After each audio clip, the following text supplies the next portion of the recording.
Hello, and welcome back to Emma and Nat's Beauty Chat. We are the beauty experts in your ear. This is episode 2 of our podcast, and my name is Emma White-Turl. So I'm Nathalie Lenny, and Emma and I are going to be talking this week about some of our favourite products. And even though we have a planned sort of idea of what we're going to talk about, other things do crop up. Just like I was just telling Emma about my new hair oil, which I'm popping in. So as we go along, you'll get more than just your product of the week. There will be more tips and things we'll be sharing. But do you want to start off, Emma? What's your product of the week? Well, I have had a very stressful week. Care, dogs, cats, house duties, full-time work, and a husband who's away. And I've been quite stressed, to be honest.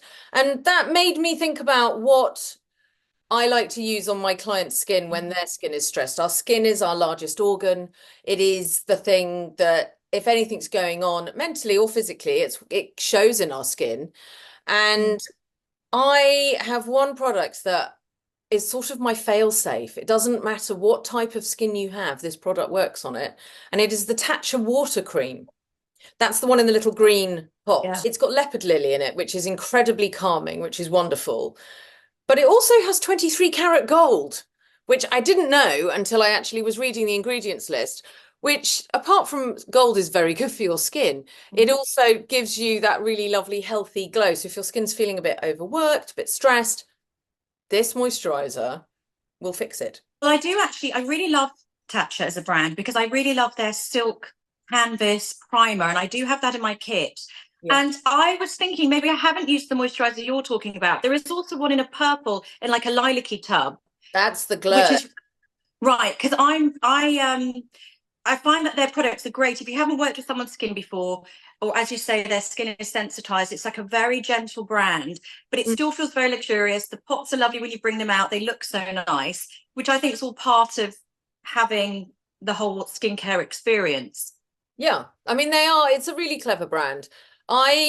This moisturizer is one of my favorites because it does suit every single type of skin. So whether your skin is oily or whether it's dry, dehydrated, combination, or it's just being weird, it will work on your skin and it will give your skin a really nice boost of hydration, which can actually be most of our problem is our skin is just dehydrated. And also a nice base for under makeup. Oh, it's brilliant under makeup. It's amazing. And you combine that with their silk canvas primer and your makeup is going to look absolutely flawless. It's got wild rose in it as well, actually, which is wonderful. If your skin is oily or tends to run to being oily, that helps tighten up pores and smooth out any uneven skin texture. It's very clever.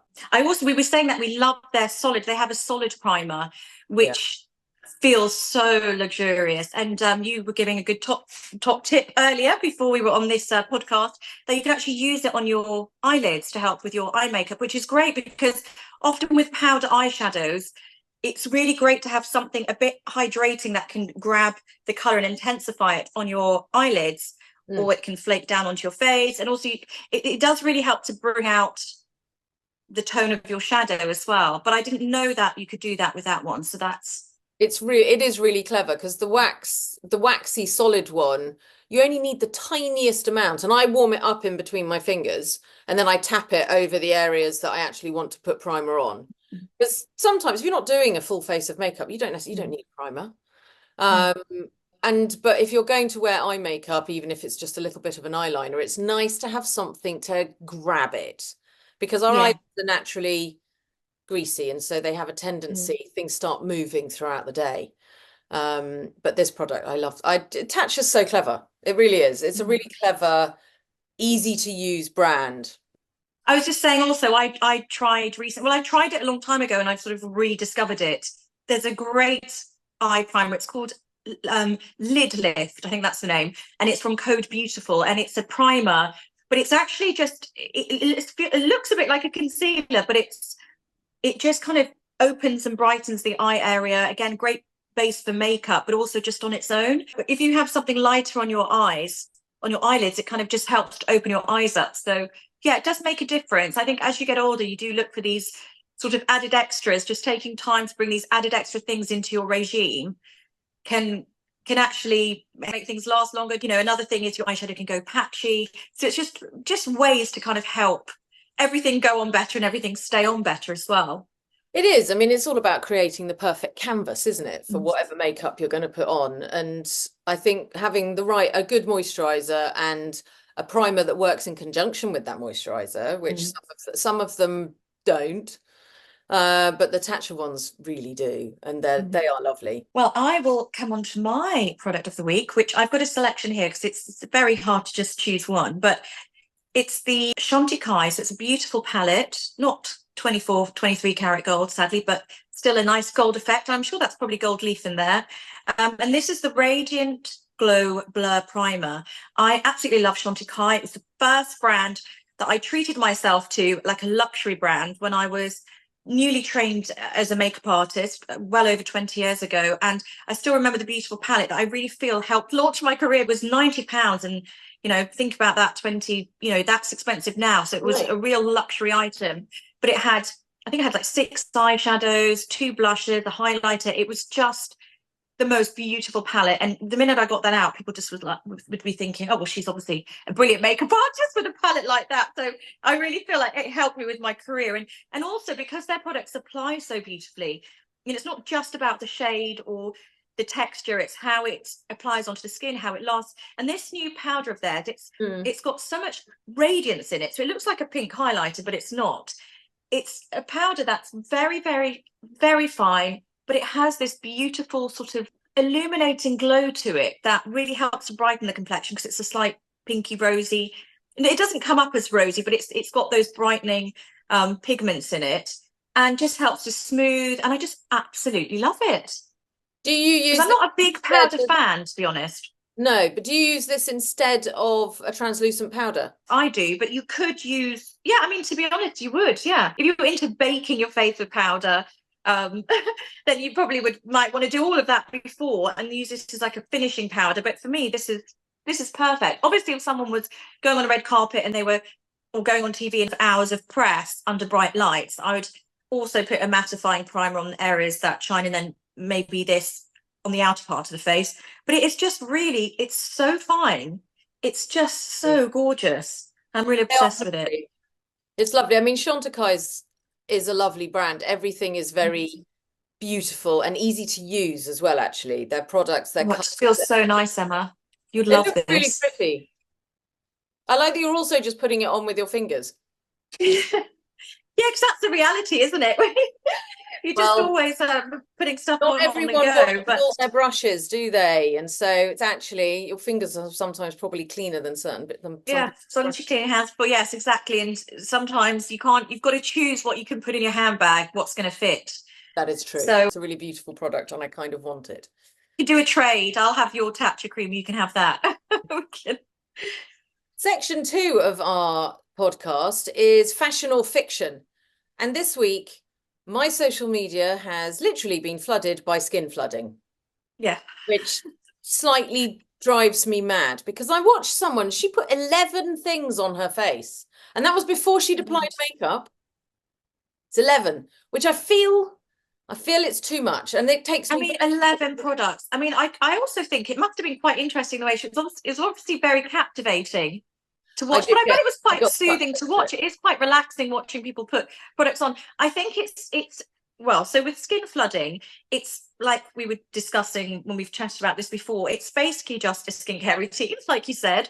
But the main point of it is to start your skincare regime with spray-on skincare or a hydrating mist. Spray-on skincare is the new, there's always a new phrase for something old, isn't there? You hydrate the skin first, so it's really hydrated with facial mist, toner, water, a facial water, and then you put your first product on. So when your skin is wet, they say come out the bath, when your skin's wet, put your body oil on because it absorbs better. It's that kind of philosophy and that principle.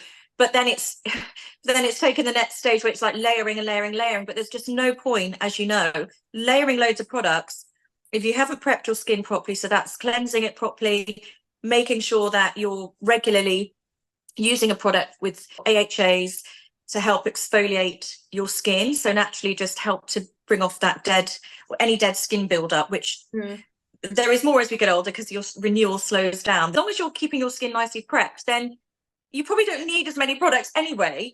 But you know, you're just going to, and if you don't look after your skin, and if you put too many on, you're going to just be basically having, it's just going to be awful. It's going to be sliding all over your face. Your makeup's going to fall off. You're going to look greasy mess. That's what I thought. I mean, I was watching it, and I think unless you are a chemist or a biologist and you completely and utterly understand exactly what each ingredient in your product does and how they work combined with other ingredients that are not in the product, because you're going to end up with either a very irritated, stressed face or a very greasy, soggy face, which neither of which. Yeah, I don't know which I'd rather. No, I mean, hydration is key. And if someone adds in a hyaluronic acid into their skincare routine, brilliant, because that will help you. But I think adding an extra 5 things in is completely unnecessary. I think you need to understand your skin really well to start layering to that degree. I mean, I have a rule when talking to my clients. It's like if you don't know what order to put things on, start with the thinnest and end with the thickest. So start with serums and your mists and end with your creams or your oils. And I think also with the skin flooding philosophy, I think what you could do is rather than pile loads of random products, you're better just to say in your serum, apply a little bit of face oil and just give yourself a really lovely massage. Really work the product into your skin, onto your neck, lifting circular movements to get your circulation going, to bring out your natural glow. Because I do find another thing with clients and friends who say, oh, my skin's so dry, it's really dehydrated. But then I watch them put their moisturizer on and they're literally like taking the tiniest bit and just doing it. And I'm like, get it on your whole face. You've got to get it on and massage it in. So even just spending time putting one layer on properly will mean you don't have to just slap loads of others. And also you're going to get pilfering and peeling. And I think, if you want to just add in, if you feel like your skin's getting dry hormonally, whatever it is, then just add one product in to start and see how that is. But I think it's really difficult because although it's very educational going on TikTok and Instagram, there are some amazing tips. And we all can learn off them. There's also a lot of really unnecessary things that people are just trying to do because they're trending or they're trying to create something. People then follow that advice. It's like in lockdown, everyone was basically having red raw skins because they were doing home peels. They were using loads of AHAs, retinol, just going for it basically. And it just caused so many skin problems. It does. I think less is sometimes more.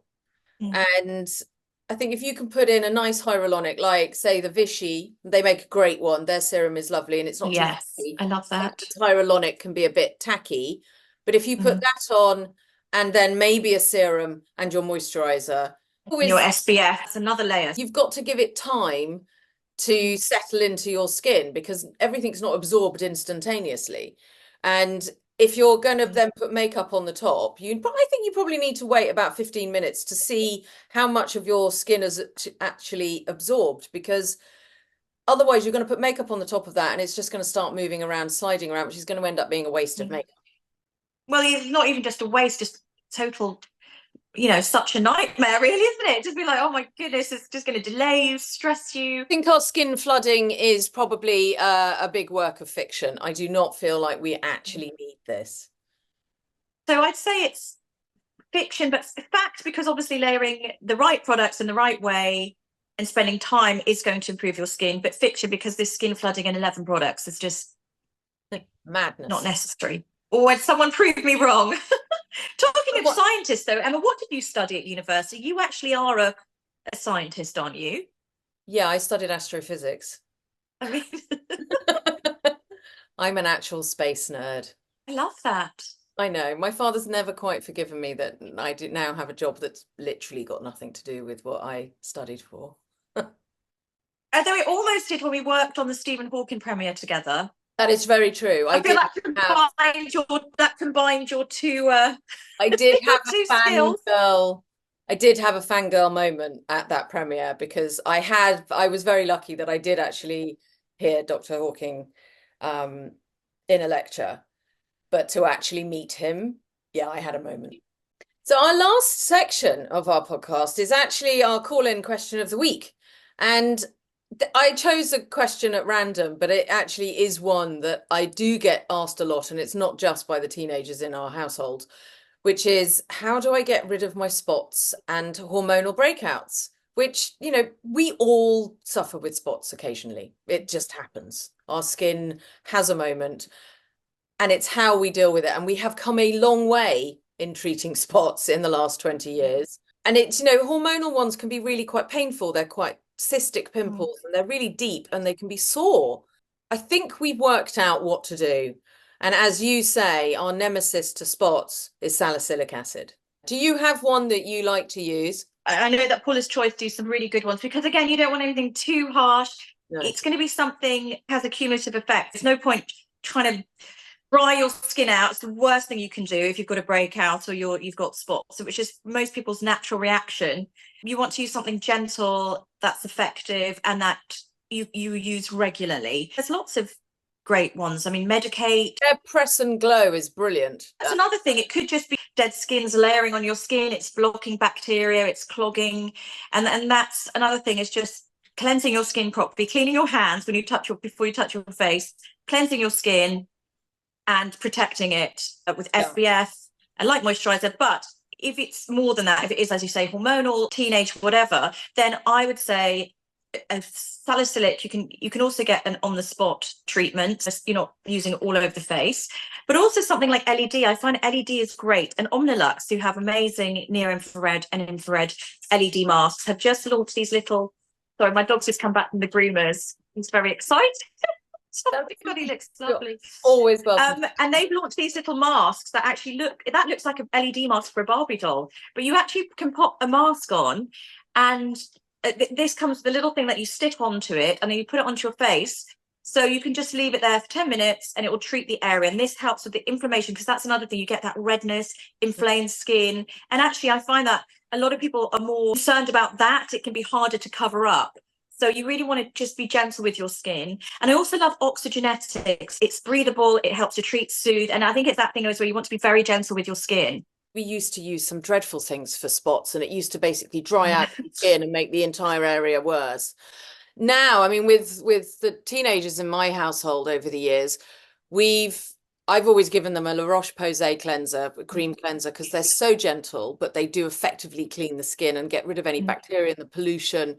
But then we've used Oskia in recent years, have done Violet Water D spot treatment, and it's amazing. I know, I love it. And actually, my nephew did use the system. He was having a bit of I think he just was having too much fun at university, but it really, really worked. It's so gentle. It's a beautiful brand. It's incredibly clever. And what it does is it actually helps eliminate the inflammation under the skin, and then your body can actually start trying to cure itself effectively. We also have fallen in love with the Peace Out spot stickers. They're just a little spot, literally a little spot, and it's got salicylic acid, which is obviously your spot's nemesis, but it has vitamin E to help hydrate the area, and aloe vera, which helps with inflammation. So it will reduce the spot size and calm it down overnight. And the Peace Out ones have been, they're brilliant. They really are. And they're great because they stop you picking, because that's the worst thing if you've got a spot. It's so tempting, especially if we've got magnifying mirrors, and then you get the bacteria and you make it worse, and then you scar, it's like a catastrophe. It starts a catastrophe. They're a bit of a fashion trend for some teenagers, aren't they? The people wear them out, and I think that's great. It's sort of normalizing. They're brilliant. And my agent in New York has gold stars that she puts on her face if she's got a little spot forming, and she just wears it during the day. It's fabulous. I'd quite like to just wear those anyway. Add a few crystals on, a few Swarovski crystals. I think that probably is the end of our episode 2. Thank you very much for listening to our podcast, and we will see you next week. I'm sure there'll be a few voice notes going on with some new discoveries before then. Oh, I'm sure. Actually, before we go, how is your hair oil? You put it in your hair at the beginning. Oh, right. Well, I haven't properly. So this is the Olaplex number 7. Yeah. So Emma and I was saying how they've just seemed to keep launching new steps, but this is quite an easy one to add in. It's bonding oil, so it's got heat protection. I just washed my hair, haven't dried it properly yet, just pop this in, and I haven't got any lighting, really so good. it's not looking the best, but it really helps to take away the frizz, and I really like it. It's really light. It's got a really nice scent. It doesn't overload. And I never blow dry my hair. I wash it and then I leave it because I'm quite lazy when it comes to my own hair care. But actually putting an oil in it might help because it sort of just helps it dry without the fluff. Yeah, but your hair's lovely. I mean, your hair's in such good condition. That's because I only see my hairdresser like every 9 months. So it's like being pregnant and then It is. then the I go in. birth of the blonde. I go cut it, sort out the greys, give me a fringe again, and then we wait another 9 months and then repeat process. I feel like your life is really in control. You know what you're doing. It's organized. Normally it's me texting like, you know, the night before, oh, I really fancy having red hair tomorrow. Have you got a yeah, what I've realized starting this podcast is we get on so well and we totally understand each other, but we're totally different as well, aren't we? We are opposites. It's interesting. Oh, Thank you very much for listening to episode 2. and we'll see you next time, next week.